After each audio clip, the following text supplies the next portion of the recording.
বাংলাদেশ নামক মবের মূল্যকে আইন শৃঙ্খলা ফিরিয়ে আনা যাবে, সে ক্ষমতা আছে ইউনূস সরকারের। রোববার দেখা গেল সরকারের মববাজির যে প্রধান নেতা, ছাত্র নেতা, প্রধান কাণ্ডারি সেই হাসনাত আব্দুল্লাহ ছাত্রদের সামনে উপস্থিত হয়ে কোন রকমে নিজের জান আর ইজ্জত নিয়ে বেরিয়ে এলেন।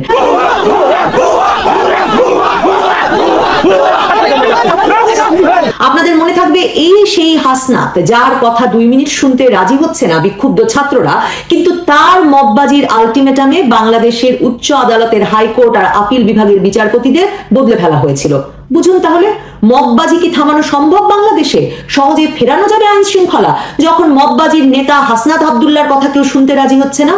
আর আমার দ্বিতীয় প্রশ্ন, মেটিকুলাস ডিজাইনে তৈরি করা এই মবের মূল্যকে ছাত্রদের কখনো আর ক্লাসে ফেরানো যাবে? আমি আপনাদের গ্যারান্টি দিয়ে বলতে পারি, এই ব্যবস্থাপনায় আর যাই হোক দেশের স্কুল থেকে বিশ্ববিদ্যালয়ে ছাত্রদের ক্লাসে ফেরানো যাবে না। ফেরানোর ক্ষমতা না আছে ইউনূস সরকারের, না আছে ইউনূস সরকারের তথাকথিত পেটোয়া ছাত্র নেতাদের, না আছে উপদেষ্টাদের। আর শিক্ষকদের তো নেই, কারণ শিক্ষকদের পরিণত করা হয়েছে সবচেয়ে শক্তিহীন অপমানের লক্ষ্যবস্তুতে। দেখেন, মব মানে সোজা বাংলায় উচ্ছৃঙ্খল জনতা, অথচ আগস্টের পর থেকে আমরা দেখছি সরকারের নির্দেশে পুলিশ কখনো তাকিয়ে দেখছে মববাজি, আবার সরকারের নির্দেশ থাকলে ক্ষুদ্র নিরোষ্ঠীর উপর হামলা করছে। এই যেমন রোববারে পুলিশ হামলা করেছে ইবতেদায়ী শিক্ষকদের উপর। প্রাথমিক উপদেষ্টা বলেছেন প্রাথমিকের শিক্ষকদের যদি বেতনে না পোষায় তারা চাকরি ছেড়ে দিতে পারে। তার মানে প্রাথমিকের শিক্ষকদের উপর যে পেটানো জায়েজ আছে সেটা বুঝে নিয়েছে পুলিশ কর্মকর্তারা।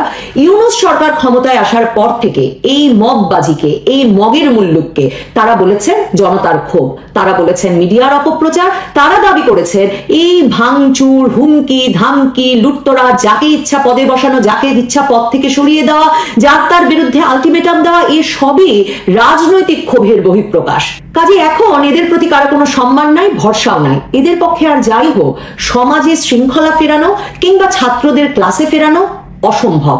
তম্বিবাজ নেতা হাসনাত, সার্জিস বা মন্ত্রী হয়ে যাওয়া ছাত্র নেতারা আন্দোলনে আহত শুরু করে বিক্ষুব্ধ ছাত্র, মানে আমরা যদি রোববারের ঘটনায় ধরি, তাদেরকে বুঝিয়ে শুনিয়ে, কাউকে বুঝিয়ে শুনিয়ে আলোচনার টেবিলে আনতে পারে না। যেখানেই যায় সেখানেই তারা বিক্ষোভের মুখে ফিরে আসতে বাধ্য হয়। তো সেই ছাত্র নেতাদেরকে এখনকার ধমকে রাখা সংবাদ মাধ্যম যতই প্রতিদিন শিরোনাম বানিয়ে হিরো বানাক না কেন, এদের আসলে কোনো গ্রহণযোগ্যতা নাই।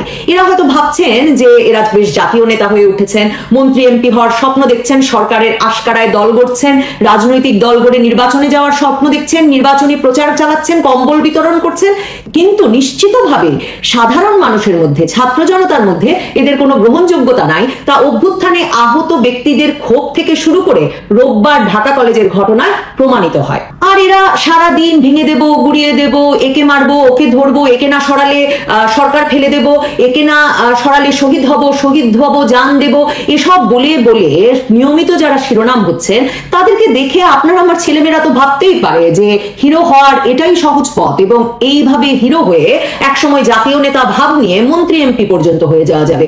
তাহলে ছেলেমেয়েরা ক্লাসে ফিরবে কেন?